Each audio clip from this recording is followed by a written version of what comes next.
Amigos de CIESPAL, bienvenidos a este espacio de encuentros virtuales. En esta ocasión, y dadas los inconvenientes técnicos, una vez superados, vamos a realizar la conferencia virtual Tendencias de la Comunicación Organizacional y las Relaciones Públicas. Quien nos acompaña para esta conferencia es nada menos que María Aparecida Ferrari desde Brasil, y con ella pues obviamente vamos a conocer más acerca de las relaciones públicas y la comunicación organizacional. María Aparecida Ferrari es doctora en Ciencias de la Comunicación, especialidad en Relaciones Públicas, coordinadora de la carrera de Relaciones Públicas entre 2000 y 2009 y decana de la Facultad de Periodismo y Relaciones Públicas de la Universidad Metodista de Sao Paulo. A partir de enero del 2010 actúa como profesora y también como investigadora de los programas de pregrado y posgrado de la Escuela de Comunicaciones y Artes de la Universidad de Sao Paulo. Es miembro director de ABRAPCorp, Asociación de Investigadores en la Comunicación Organizacional y Relaciones Públicas, y miembro también de comités editoriales de periódicos nacionales e internacionales. En el 2002 fue responsable de la creación de la revista de estudios de periodismo y relaciones públicas de la UMESP.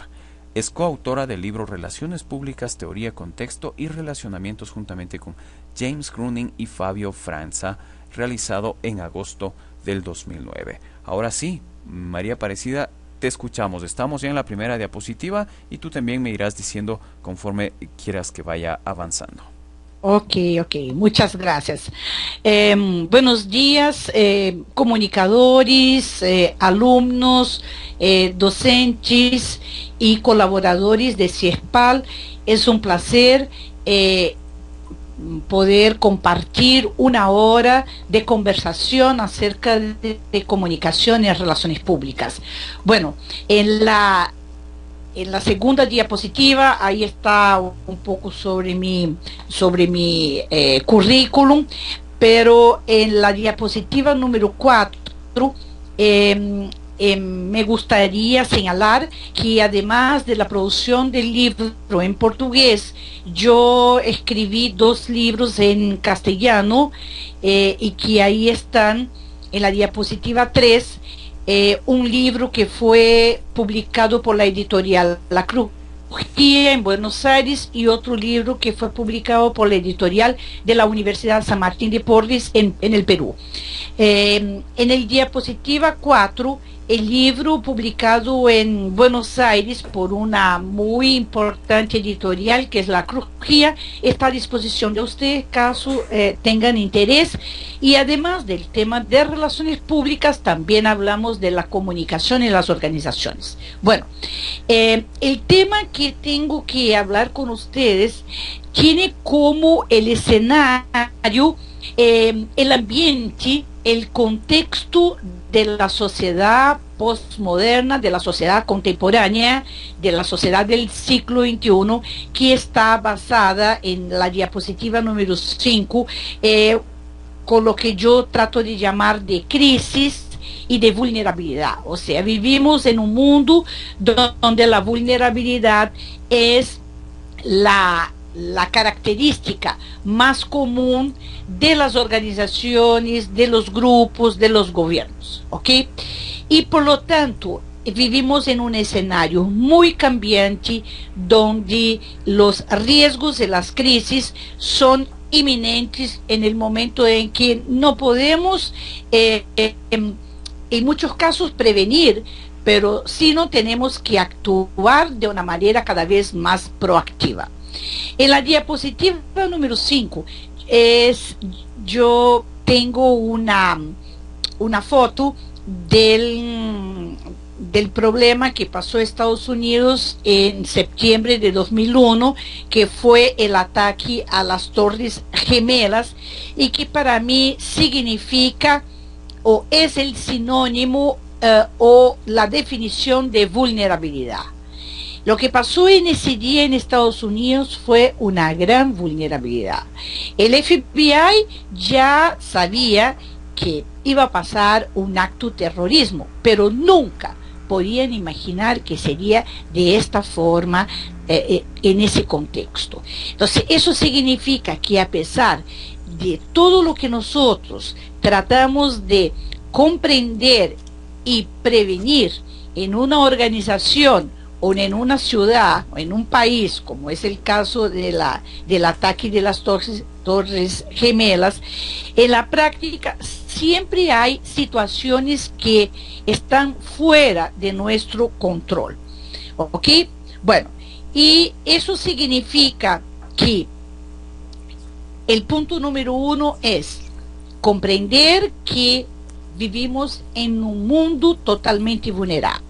Bueno, si tenemos eso claro, pasamos a la diapositiva número 7, que yo voy a tratar de dar dos conceptos. El concepto como yo comprendo que es comunicación, y el segundo concepto que cómo definimos relaciones públicas. Bueno, el concepto de comunicación está basado en dos áreas distintas. Primero, entender comunicación como un área de conocimiento. Y la segunda rama es entender la comunicación como un proceso continuo y permanente que es transversal a la vida de cualquier persona y que es transversal a la vida de las organizaciones. ¿Qué quiero decir? Podemos ver la comunicación como un proceso inherente a la voluntad en la medida en que actuamos todos los días para poder hacer algo. Y utilizamos la comunicación, sea la comunicación verbal, sea la comunicación del manejo, de la voz, de la manera como nos expresamos en una determinada situación. Pero la otra rama es la comunicación planificada, que es justamente la comunicación que utilizamos cuando estamos trabajando como comunicador. Planificamos la comunicación para que esa comunicación pueda llegar y lograr el objetivo que tenemos. ¿Ok? Bueno, si entendemos que comunicación es un proceso y que ese proceso puede ser planificado, vamos al segundo concepto, que es el concepto de relaciones públicas. El concepto de relaciones públicas está vinculado a que es una actividad profesional. O sea, en algunos países, como es el caso de Brasil, relaciones públicas está reglamentada por una ley, cosa que no pasa en Ecuador, en Argentina, en Estados Unidos, en los países de Europa. Reglamentada o no, es una actividad profesional que tiene una función de consultoría. Actuamos como consultores dentro de la organización, utilizando la comunicación como proceso, y para eso nuestro objetivo es mejorar el flujo de la comunicación entre la organización y los públicos estratégicos, también llamados de stakeholders. ¿Ok? Bueno, si ya tenemos claro qué es la comunicación y qué son las relaciones públicas, vamos a pasar a la lámina número 8, que yo trato de conceptualizar comunicación como la savia, como el alimento de una organización, sea ella pequeña, grande, pública, privada, una ONG. Es la savia, es el nexo que se trata de crear entre los objetivos de una organización y las necesidades de un público. Es el vínculo. La comunicación puede ser entendida como un vínculo entre esas dos partes. Y por supuesto que dentro de una comunicación planificada se ve la comunicación como algo estratégico. Ya, la lámina número 9 nos muestra la contextualización de las relaciones públicas en América Latina. Yo, durante los últimos 20 años de mi vida académica y profesional, he dedicado a estudiar la comunicación en América Latina. Y les digo por qué. Porque normalmente cuando estudiamos comunicación, relaciones públicas o otras áreas de conocimiento, siempre nos apropiamos o siempre tenemos a la mano libros normalmente traducidos del inglés al español o al portugués, y que tratan de una realidad que es muy distinta de la realidad de nosotros, de la realidad latinoamericana. Por eso, mi interés en estudiar. Y en la medida en que yo empecé a estudiar, yo me di cuenta que las relaciones públicas, ahí en el caso especial, tienen su cuna en los Estados Unidos. Porque ahí nace esa actividad profesional por un tema de la contingencia de la situación económica política del país, ¿no? Entonces, relaciones públicas surge dentro de un contexto económico y político, y de ahí varios periodistas se apropian de las características y tratan de dar consultorías a las organizaciones. Y eso es muy distinto de lo que pasó con la llegada de las relaciones públicas en América Latina. La llegada ocurre en algunos países más temprano y otros países más tarde, y todo eso se dio por la apertura económica de cada uno de los países de la región. Por ejemplo, en Brasil, las relaciones públicas llegan en el año 1914. En otros países en la década de 30, otros 40, otros 50. Pero es interesante ver que llegan dentro del organigrama de las organizaciones multinacionales. Y por lo tanto es un modelo que fue importado de estas compañías que venían de Alemania, de Japón, de Francia y de Estados Unidos. Entonces, el concepto que nosotros adoptamos en Brasil o en Ecuador, Argentina, en los demás países de América Latina, fue un modelo importado que llegó por las manos de esas organizaciones de otros países.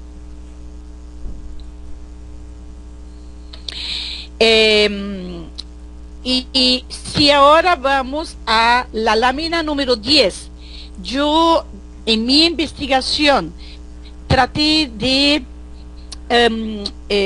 descubrir por qué el modelo de relaciones públicas y también el modelo de la comunicación en otras áreas fue tan distinto del Unidos o del modelo de Europa.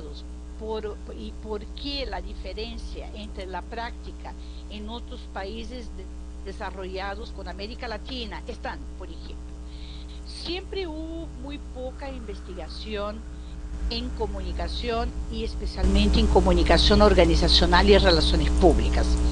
Segundo, hubo siempre una visión por parte de nosotros latinoamericanos de que todo lo que viene de afuera era mucho mejor de lo que teníamos nosotros de la producción nacional. Entonces empezamos a utilizar muchas prácticas que venían de Estados Unidos o de Europa, y esas prácticas no se adaptaban a nuestra realidad.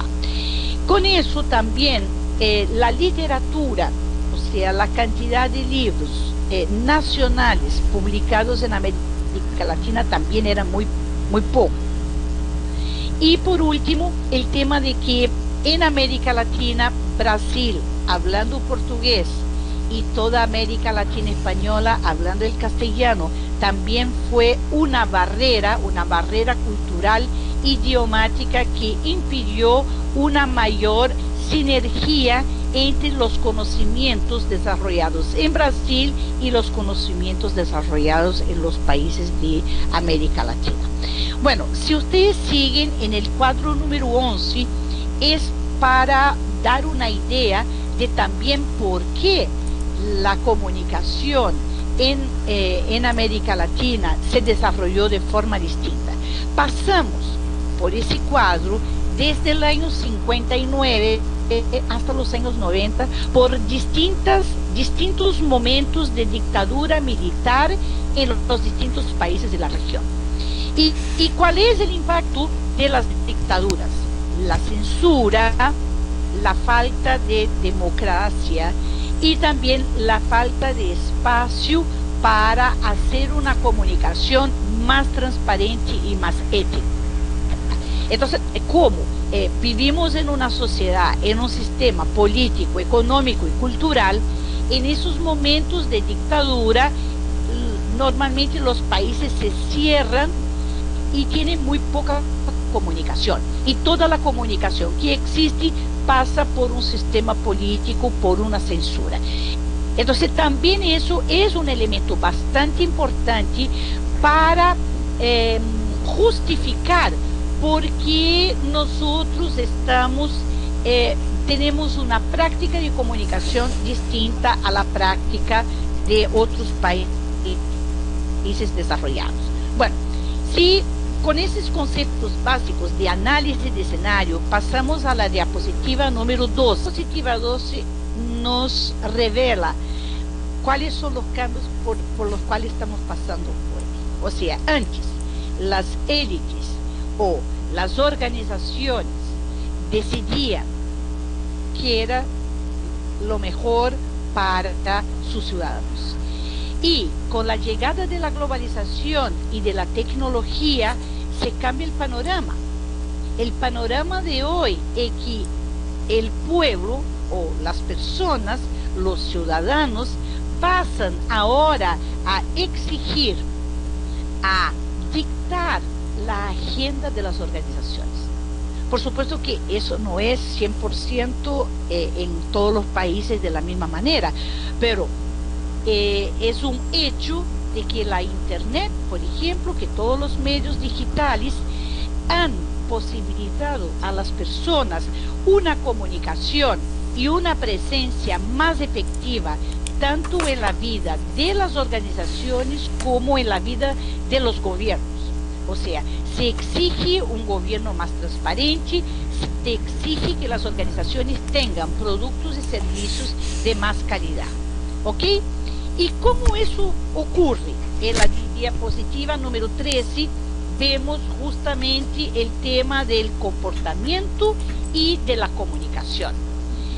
Hoy las organizaciones tienen que buscar que las personas tengan un comportamiento, o ellas también tienen que tener un comportamiento más ético, más transparente, que busca el vínculo, mientras esa comunicación tiene que ser una comunicación más efectiva y que llegue a la necesidad de las personas.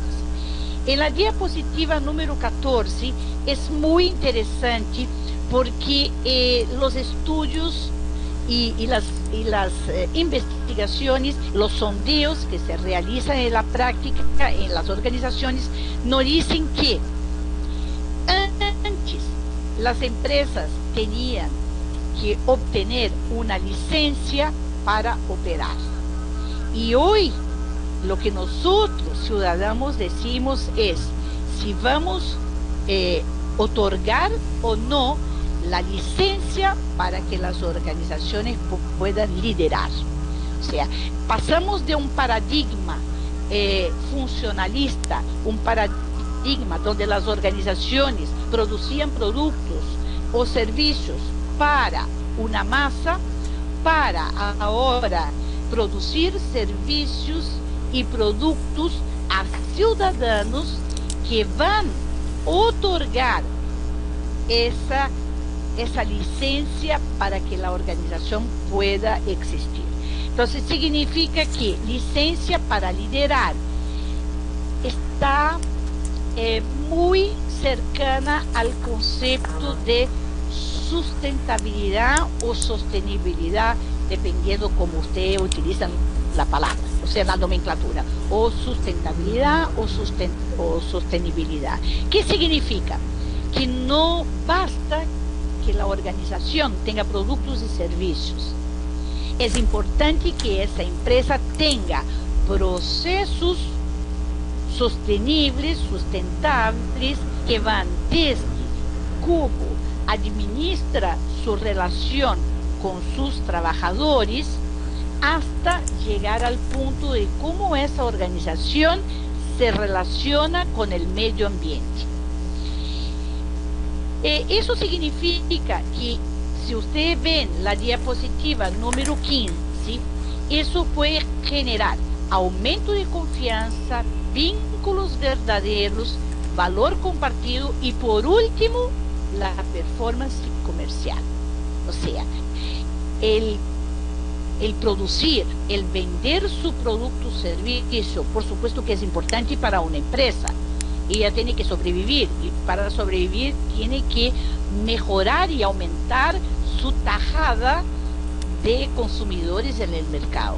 Pero antes que eso, observen la diapositiva número 15, yo tengo que aumentar la confianza, estrechar los vínculos con los públicos y aumentar el valor compartido, que como la marca puede generar un valor intangible para los consumidores y para los públicos. Entonces, a partir de ahora, el valor tangible del producto es importante, pero no tanto. Pero el valor intangible, o sea, cuál es la emoción, cuál es el vínculo, cuál es la confianza que la marca va a generar en cada una de las personas, es eso el valor más importante de las organizaciones en los días de hoy. Bueno, si estamos hablando en eso, vamos a la diapositiva número 16 y vamos a ver dos conceptos importantísimos que estamos hablando mucho en los días de hoy, que es el concepto de reputación y de confianza. ¿Qué significa reputación? La reputación significa todo el comportamiento de una empresa, su trayectoria que viene de años. O sea, cómo esa organización se ha comportado a lo largo de su vida. Es una organización ética, es una organización transparente, es una organización que ha agregado valor en sus productos. Ok, entonces cuando yo miro la trayectoria de esa organización, yo tengo una reputación sobre ella, que puede ser positiva o negativa. Pero la reputación también va a generar otro activo importante, que es la confianza. Y la confianza es mirar hacia el futuro y es la expectativa que yo, consumidora, voy a tener de esta organización, de sus productos para el futuro. Tengo confianza en qué pasó, en su trayectoria y cómo veo esa organización en los próximos años. Eso es muy común cuando un joven o como nosotros queremos trabajar en una empresa. A mí me interesa trabajar en una empresa que tenga una trayectoria de éxito, de confianza, pero también esa trayectoria me va a mostrar que hacia el futuro probablemente es una organización que va a mantener su comportamiento. Entonces, reputación y confianza son dos conceptos importantísimos que caminan juntos y que van a agregar a la marca del producto o del servicio de una organización.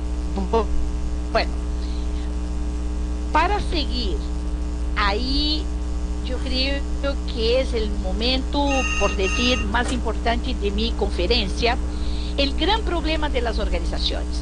Y no importa, pueden ser organizaciones pequeñas, grandes, públicas o ONGs. Es que cada organización tiene que definir muy bien cuál es su propósito y cuál es su causa. Propósito y causas son importantísimas y fundamentales para que las organizaciones puedan existir en los días de hoy. Yo acostumbro en mis clases mencionar un ejemplo. Yo no soy la dueña de la empresa, yo no gano, no recibo los royalties de esa empresa, pero es una empresa que se utiliza mucho por su forma de desde su principio hasta hoy día, que es una empresa inglesa que en el año 2007 fue comprada por el grupo L'Oréal, un grupo francés, que es una empresa que se llama The Body Shop. Esa empresa, una empresa de cosméticos para hombres y mujeres, siempre fue muy marcada porque la dueña, la propietaria de la empresa, cuando empezó su pequeño negocio, marcó un propósito. Mi propósito es producir productos cosméticos que no utilicen animales como prueba y que además yo desarrollo 3 puntos: el cuidado con el medio ambiente, la utilización de productos naturales y el desarrollo de pequeñas empresas por mujeres que en ese minuto no tengan trabajo. Entonces esa señora, que se llama Anita Roddick, empezó su pequeña empresa y al fin de 10 años ya tenía una muy gran empresa en varios países de Europa y Estados Unidos, porque ella producía con productos naturales de África. Segundo, armó junto con mujeres que vivían en pequeñas áreas rurales para que empezaran a producir la materia prima para vender a otras empresas. Y en tercer lugar, hizo todo manteniendo el medio ambiente. Entonces, eso es la causa y el propósito de Anita Roddick. Ese ejemplo tiene que ser seguido por todas las empresas. Y yo voy más lejos. Por ejemplo, yo soy una persona muy crítica de muchas empresas que dicen que están trabajando con sustentabilidad. Entonces, la primera pregunta que yo hago a esas empresas: ¿cómo usted, empresa, define sustentabilidad para su empresa, para sus trabajadores? Y en ese momento las empresas no tienen una definición. Entonces, la falta de definición es la falta de propósito, de una causa, ¿ok? Y eso se ve en las 2 últimas diapositivas, cuando yo trato de traer una matriz que fue desarrollada por el profesor Grunig, que son los 2 enfoques, que es el enfoque de la gestión simbólica y que es el enfoque el enfoque comportamental. Y para terminar, la diapositiva número 19 define qué son esos 2 enfoques. El enfoque de la gestión simbólica, que es practicado por la gran mayoría de las empresas, es el enfoque que utiliza la comunicación para hacer con que el público acepte los mensajes de la organización.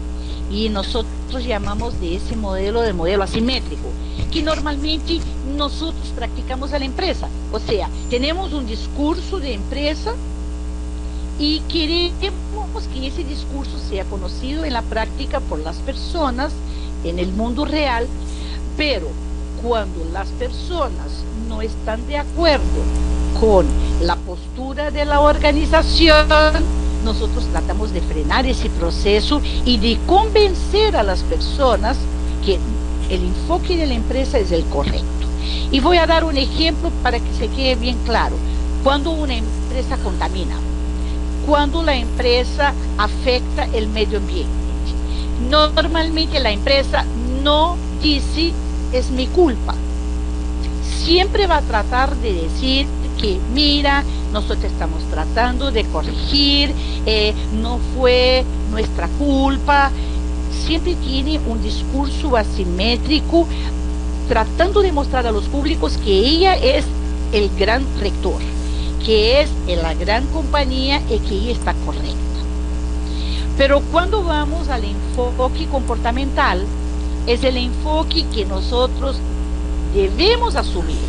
Primero, porque la empresa tiene un propósito y si por si acaso pasa por una crisis, esa empresa es la primera a decir, nos equivocamos y ahora tenemos que ayudar a los públicos que fueran afectados por ello. Que es un comportamiento muy moderno, que es un comportamiento que depende de una visión muy estratégica de la alta dirección, que es asumir un error y cambiar su manera de ser. Bueno, creo que con eso, por último, yo tengo la última diapositiva, que sería cómo nosotros debemos nos comportar para trabajar dentro del enfoque comportamental, que es el enfoque que se trabaja con causas, con propósitos, dentro de un escenario bastante vulnerable. Entonces yo les presento algunas palabras claves que son fundamentales para que el comunicador, no importa si es un periodista, un publicista o un relacionador público, intente trabajar bajo esas palabras o esas estrategias que son fundamentales para trabajar dentro de una comunicación más simétrica. Y esas palabritas son, primero, liderar. El comunicador tiene que liderar con programas estratégicos, con programas que tengan objetivos muy puntuales. El segundo es construir. Cuando se elabora un plan de comunicación, ese plan de comunicación tiene que estar alineado al plan global de la empresa. Punto número 3, personalizar. Cada programa de comunicación tiene que estar alineado con las necesidades y con la cultura local. O sea, si yo soy una multinacional y estoy instalada en Quito, o en Cuenca, o en Loja, o en Guayaquil, mi plan de comunicación tiene que estar alineado con la cultura ecuatoriana y por lo tanto yo tengo que desarrollar estrategias locales, regionales, para que mi población comprenda cuáles son los objetivos mayores de la empresa. El cuarto punto es colaborar. ¿Cómo una organización puede trabajar un plan de comunicación si antes del plan no hace un mapa de los públicos estratégicos? No basta trabajar con los trabajadores de la empresa. Yo tengo que conocer cuáles son las necesidades de la comunidad, cómo comunicarme con el gobierno, con los medios de comunicación, con mi competencia. Es un mapa que dice con cada público un lenguaje, un tipo de comunicación. Pero eso no basta si no evalúo o no hago una medición. Tengo que hacer una propuesta de evaluación de mi comunicación. Hoy en día es muy común que los comunicadores dicen, en mi organización el CEO o el dueño de la empresa no valora mi trabajo. Y yo le hago una pregunta, pero usted ha presentado un informe de los resultados de su plan de comunicación.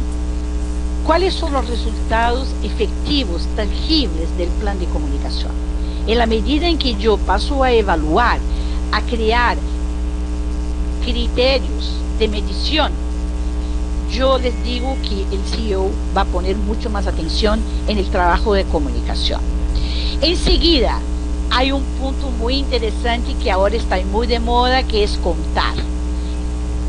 Contar utilizando la técnica que es el nombre anglosajón, que es storytelling.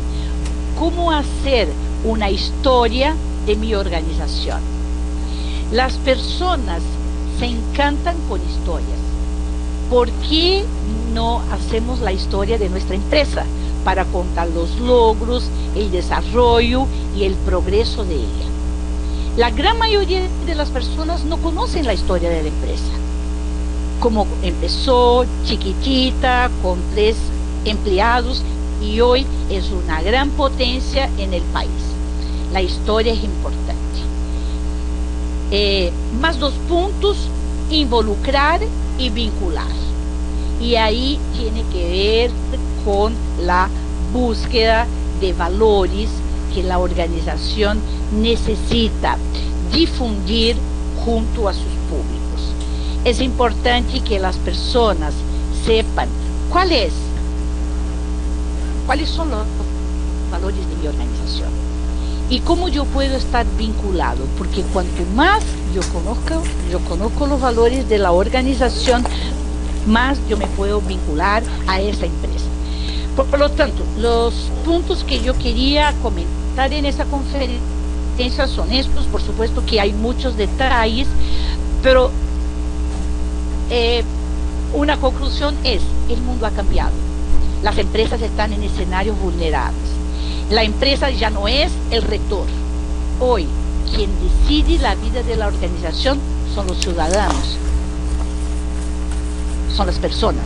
¿Y cómo hago para recuperar mi espacio de credibilidad? No operando, pero sí liderando el proceso, involucrando la organización en áreas que yo no hacía anteriormente, o sea, participando de la vida de la comunidad e involucrando a las personas en la vida de la organización. Muchas gracias.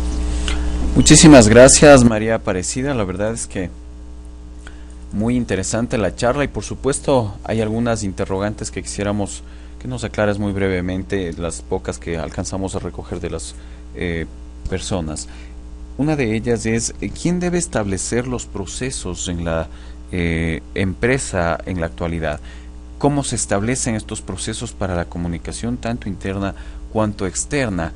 ¿Quién lo decide? ¿El departamento de comunicación, los directorios, el CEO? ¿Quién determina que este aspecto es más importante que otro? Okay. Yo tengo una crítica a los comunicadores. Nosotros, cuando estudiamos comunicación, nos enseñan mucho más técnicas, o sea, cómo desarrollar instrumentos, y nos enseña muy poco de gestión de empresas. Entonces, mi crítica es: para ser un buen comunicador, yo tengo que conocer mucho más allá de las técnicas de comunicación. Porque cuando trabajo en una empresa, tengo que entender su modelo de gestión, su modelo de liderazgo, su modelo de poder. Y los procesos no pueden ser establecidos de cajita por cajita. Toda organización tiene una política, y las políticas de comunicación tienen que estar alineadas con las políticas estratégicas de la empresa. Por lo tanto, yo creo que el trabajo siempre es un trabajo conjunto, pero para empezar ese trabajo, el comunicador no puede estar cerrado en su oficina. Tiene que conocer cómo funciona ese modelo de gestión, si es un modelo más autoritario, si es un modelo más participativo, cuál es la proximidad del comunicador a la alta gerencia, y tratar de aproximarse cada vez más de la alta gerencia para poder compartir opiniones, expectativas, y de ahí establecer procesos, porque una crisis no va a ser tratada solamente bajo la perspectiva de la comunicación, Una crisis normalmente es una crisis que va a afectar una comunidad en términos de, por ejemplo, de contaminación del agua. Entonces es una crisis técnica también, pero a la mano de la técnica viene la comunicación. O sea, ¿cómo vamos a comunicar? ¿Cómo vamos a mantener una relación con esta comunidad que fue afectada?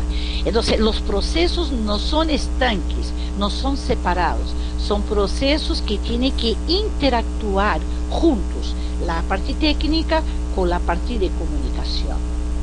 Genial, genial, realmente nos aclaras muchos puntos de vista y por supuesto nos das pautas para un poco cómo proceder en este sentido. Hay un aspecto importantísimo que tú señalabas que era la confianza y muchas nos quedamos con la duda. ¿Cómo yo incremento la confianza en mi institución, en mi empresa, en la persona a la que represento, en este caso como relaciones públicas o como comunicación? ¿Cómo yo puedo generar confianza o cuáles serían las señales que yo tengo que dar hacia las personas que nos ven desde fuera para incrementar esa confianza? Mira, la respuesta es corta, pero muy difícil de practicar. La respuesta sería, cuando la organización practica lo que predice. O sea, cuando la organización practica lo que dice, cuando practica su discurso. Es muy bonito cuando uno llega a una empresa y ve la misión, la visión, los objetivos. Pero la pregunta es, ¿cuánto de eso, de su misión, de su visión, efectivamente está en la práctica diaria de la empresa? Entonces, es un ejercicio que yo veo que el comunicador puede ayudar en la medida en que demuestra a la alta gerencia que las personas no pueden estar aisladas de la vida diaria de la organización y de la vida de la comunidad. Yo te diría, por ejemplo, yo trabajé en una empresa que el único día del año que los trabajadores tenían un contacto, o sea, personal, con el presidente de la empresa era en la fiesta de Navidad. Y eso ocurre mucho en América Latina. Y ocurre, por supuesto, en otros países también, pero en mi investigación eso pasa muy en América Latina. ¿Por qué? Porque las organizaciones todavía tienen una gestión autoritaria. Y el dueño de la empresa es una persona que tiene mucho que hacer. Entonces no hay una convivencia, no hay un encuentro, no hay una familiaridad. Entonces se ve esa estructura piramidal con el CEO o el dueño de la empresa arriba cuidando de sus inversiones y toda la gente trabajando para él. Entonces, cuando en la misión dice que esa empresa busca ofrecer un ambiente cordial, afectivo, eso está en el papel, pero no en la práctica diaria. Por eso que yo te digo que la confianza, el índice de confianza es muy pequeño, porque lo que se propone es muy bonito, pero en la práctica diaria eso no ocurre. Entonces, por supuesto que la primera reacción de las personas es, ¿cómo voy a confiar en una persona que yo no conozco? ¿Cómo voy a confiar en personas que yo nunca he visto en mi vida y que son los dueños de mi empresa? Por supuesto que no vamos a estar ahí todos los días almorzando con ellos, pero el índice de confianza se da en la medida en que lo que se propone es efectivamente practicado. Se cumple, totalmente de acuerdo. Yo quisiera recordar unas palabras tuyas que dijiste casi al cerrar la conferencia, en las que te referías principalmente a que las empresas de alguna forma viven ahora en un esquema mucho más vulnerable. Tal vez el tema de las redes sociales, el hecho de que las personas puedan opinar y tengan esa libertad, de alguna forma pone a las empresas también a cuidarse mucho más, a trabajar mucho mejor su comunicación, sus relaciones públicas, por supuesto también a tener en cuenta esta parte de cumplir lo que de alguna forma están ofreciendo, porque estos canales permiten que mucha gente tenga acceso y tenga voz sobre todo, algo que no ocurría antes. ¿Qué me puedes comentar sobre ello? Ah, sí, vivimos en un momento muy vulnerable. Las redes sociales, de alguna manera, son el momento de la democratización de la información. O sea, cualquier persona hoy puede entrar en una página web y tener muchas informaciones sobre una empresa. Yo estoy de acuerdo con eso, estoy de acuerdo con el aumento de información, pero yo creo que por parte de las organizaciones tienen que tener muy claro el objetivo de exponerse a las redes sociales. Es muy común en Brasil que las empresas quieren estar en las redes sociales porque todas las demás están. Y ahí yo creo que no es el criterio correcto. Ujú. El criterio es por qué está en la red, cómo puedo controlar, cómo puedo medir, cómo puedo evaluar lo que se dice sobre mi organización. Entonces, ahí nosotros podemos perfectamente estar más o menos expuestas al escrutinio público. Pero por otro lado, también tenemos que entender que todo es más rápido y la información privilegiada pasa prácticamente a no existir, porque toda la gente tiene la información. Yo creo que el hecho más contundente fue lo que pasó ayer y en la semana pasada de la elección del nuevo Papa. Totalmente de acuerdo. ¿Verdad? O sea, todos nosotros estábamos ahí y el Vaticano tuvo que adoptar un sistema para que la información, o sea, para que la comunicación fuera cortada, porque ellos necesitaban de algo que nosotros llamamos de sigilo, o sea, de una total confidencialidad. Y eso fue, yo creo que por un poco, porque si demoraban más días, muy probablemente nosotros íbamos a saber de noticias que no deberían estar, de informaciones que no deberían estar junto a la en el mundo, porque todo el mundo estaba pendiente de esa información. Entonces, de esa manera, creo que faltan estudios, creo que falta literatura, porque el fenómeno de las redes digitales es un fenómeno muy reciente, pero mi consejo es que cada organización, dependiendo de su sector, de su producto, de su servicio, debe tener en cuenta el objetivo de por qué estar en la red. Muy importante, por supuesto, eso se establece cuando de alguna forma se diseña una estrategia, y esto también es parte, obviamente, de las relaciones públicas de la institución. María Aparecida, queremos agradecerte por tu tiempo y, por supuesto, por la paciencia con la parte tecnológica, y de alguna forma también en contados instantes estaremos publicando esta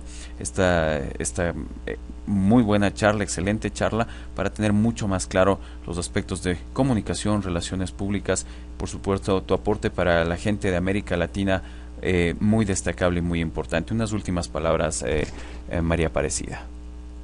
Bueno, quiero agradecer.